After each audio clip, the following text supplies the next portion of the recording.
जमीन के ऊपर बने मेट्रो में अधिकांश जगहों पर वर्षा जल संचयन की व्यवस्था नहीं है। इसका नतीजा ये होता है कि बारिश के समय ऊपर से पानी सीधे नीचे सड़क पर गिरता है। कई स्थानों पर मेट्रो ने पाइपलाइन भी लगाई है, लेकिन पाइप जमीन के अंदर जाने के बजाय ऊपर ही खुला छोड़ दिया गया है। उससे निकलने वाला पानी मिट्टी के साथ सड़क पर आता है और सड़क को खराब करता है। साथ ही इस पानी की वजह से वाहन चालकों को भी खासी असुविधा होती है। लेकिन इस बाबत जब मेट्रो से आरटीआई में सवाल पूछा जाता है तो हर बार उसका जवाब अलग होता है। वर्ष 2016 में दो अलग अलग जवाब दिए जा रहे हैं। एक बार कहा गया है कि बागवानी क्षेत्र में पौधों की सिंचाई की जाती है। दूसरे बार में कहा गया है कि पाइपलाइन की व्यवस्था है। तीसरे 2017 में कहा गया है कि गड्ढे बनाए गए हैं। 2018 में कहा जा रहा है कि वर्ष पिकेट जमीन की पाइपलाइन के माध्यम से लाया जाता है। अच्छी तरह से उसका नियम बनाया गया है।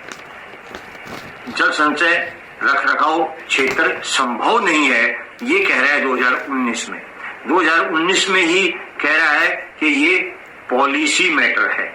2020 में इस हमारे पत्र को दूसरे विभागों को स्थानांतरित किया गया है। ये सब अलग अलग जवाब देकर मेट्रो सिर्फ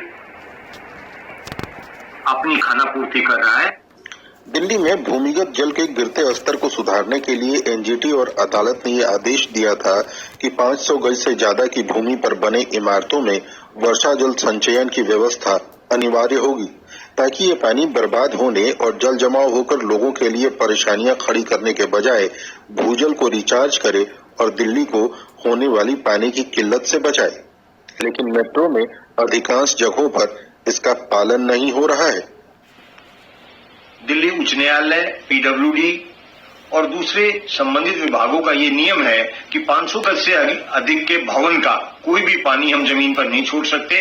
वाटर हार्वेस्टिंग करना 500 गज से अधिक भवन के लिए जरूरी है। लेकिन दिल्ली मेट्रो इस कानून को नहीं मान रही है।